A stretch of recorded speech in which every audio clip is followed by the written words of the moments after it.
बहुत बड़ी खबर सामने आ रही है। आपने टाइटल और थंबनेल में बिल्कुल सच पढ़ा, उसकी रियलिटी आपको बताने वाला हूं। लेकिन जो आपको शॉर्ट वीडियो में दिखा रहा हूं किस तरह से धक्के मार के निकाला जा रहा है, दूसरा जो वीडियो दिखा रहा हूं वो फ्लाइट के अंदर भीख मांगते हुए तस्वीर नज़र आ रही है।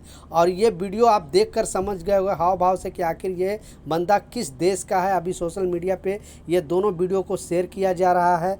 और ये जो वीडियो फ्लाइट के अंदर भीख मांगते दिखाया जा रहा है, ये पाकिस्तान का एक शख्स है जो फ्लाइट के अंदर भीख मांगता है। बोलता है हमारे लड़के का ये प्रॉब्लम हो गया है, इसके वजह से मुझे तो आप लोग थोड़ा हेल्प करो।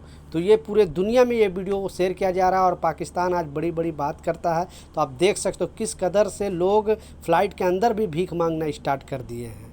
तो प्लीज़ अपना कमेंट सेक्शन में एक राय ज़रूर इनके लिए 2 शब्द लिखे। दूसरा जो अपडेट जैसा स्टार्टिंग में दिखाया, क्लिप में दिखाया कि एयरपोर्ट कर ही तस्वीर है और पाकिस्तानी को ही लात मार कर निकाला जा रहा है अदर कंट्री से। कंट्री का नाम बता नहीं सकता हूं क्योंकि ये गाइडलाइंस के ख़िलाफ़ है।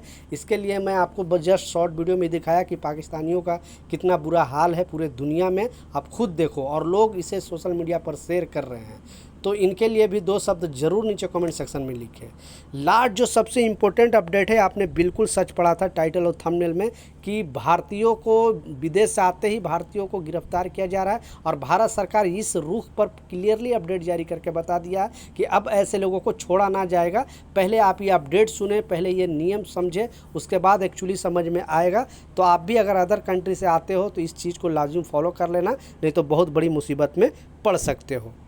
तो इस मामले की शुरुआत लंदन के हीथ्रो एयरपोर्ट से होती है। लंदन से दिल्ली आने को तैयार एयर इंडिया की इस फ्लाइट में एक पैसेंजर दाखिल होना शुरू हो चुके थे। इन्हीं पैसेंजर में से एक पैसेंजर समीर था।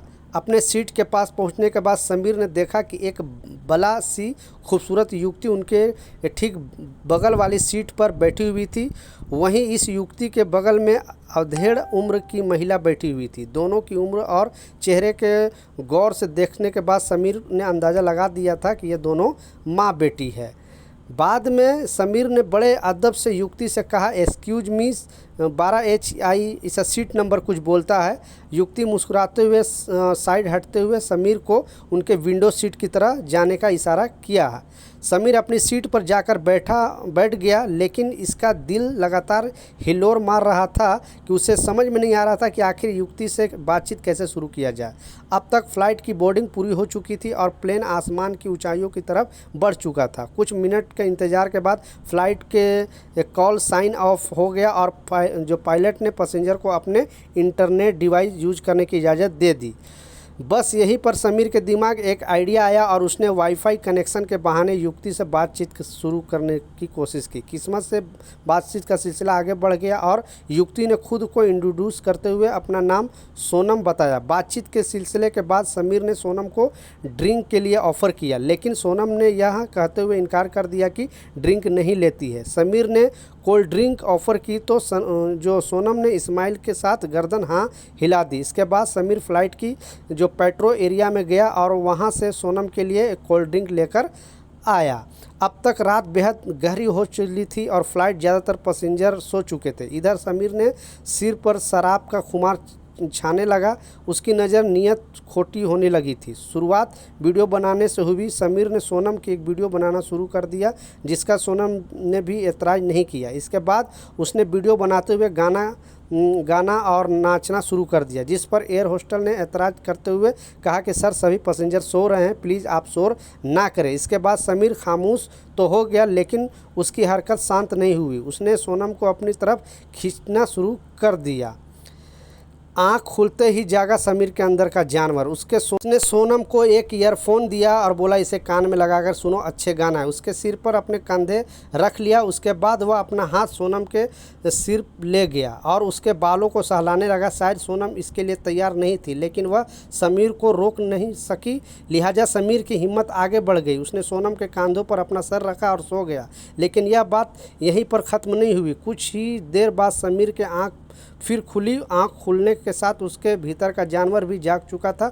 उसने जबरन सोनम के गले और लिप्स पर किस करना शुरू कर दिया। इसके बाद उसके हाथ सोनम पहले टी शर्ट के अंदर पहुंचाया, उसके बाद ट्राउज़र बटन खोलकर भीतर पहुंच गया।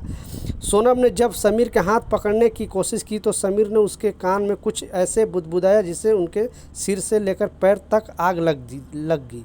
इसी बीच सोनम की मां की आंख खुल गई।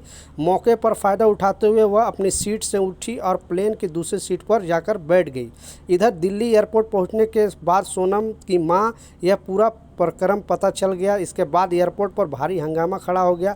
एयरपोर्ट से निकलकर सोनम सीधा एयरपोर्ट पुलिस पहुंची गई और उसके समीर के खिलाफ एफआईआर दर्ज कराया और एयरपोर्ट पुलिस आता है और तुरंत इमीडिएटली उसको गिरफ्तार करके जेल लेकर जाता है। वैसे ही एयरपोर्ट अथॉरिटी ने तुरंत वार्निंग दिया और वार्निंग जारी किया कि अगर कोई भी इस तरह का हरकत करता है, छेड़छाड़, तो पहले थोड़ा माफ़ी वगैरह देकर छोड़ दिया जाता था, लेकिन सारे यात्रियों को इस रूल को, इस अपडेट को जानना ज़रूरी है कि फ़्लाइट के अंदर अगर किसी के साथ छेड़छाड़ करोगे तो बहुत बुरी तरह फंसोगे और तुरंत आपको जेल जाना पड़ सकता है। तो सोनम से पूछा गया कि आपने फ़्लाइट के अंदर विरोध क्यों नहीं किया, तो उसने बोला कि ये सही नहीं है क्योंकि फ़्लाइट के अंदर ये शख्स कुछ भी कर सकता था, इसके लिए मैंने बर्दाश्त किया। और फिर जैसे ही एयरपोर्ट पर आया, एयरपोर्ट पुलिस के पास गया, इनके खिलाफ एफआईआर दर्ज कराया और इनको गिरफ्तार करके जेल भिजवाया। इसलिए एयरपोर्ट अथॉरिटी ने सारे यात्रियों को बोला है कि इस तरह का हरकत बिल्कुल बर्दाश्त नहीं है और भारत सरकार पहले भी बोल चुकी है कि जो भी इस तरह का हरकत करेगा उसको इमीडिएटली वहाँ एयरपोर्ट से ही गिरफ्तार करके सीधा जेल जाना पड़ सकता है।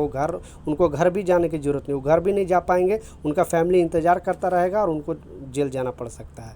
इसलिए प्लीज़ अगर इस तरह का हरकत कोई भी करता हो तो आप ऐसे हरकत ना करें, नहीं तो आपके साथ साथ आपके पूरा देश का, क्योंकि इस तरह का खबर पूरे दुनिया में चल जाता है और लोगों के साथ मतलब कंट्री का नाम बदनाम होता है, आपके साथ साथ आपके फैमिली का भी नाम बदनाम होता है। तो ये कुछ अपडेट था, कुछ जानकारी था। मिलता हूँ नए अपडेट के साथ, जब तक जय हिंद।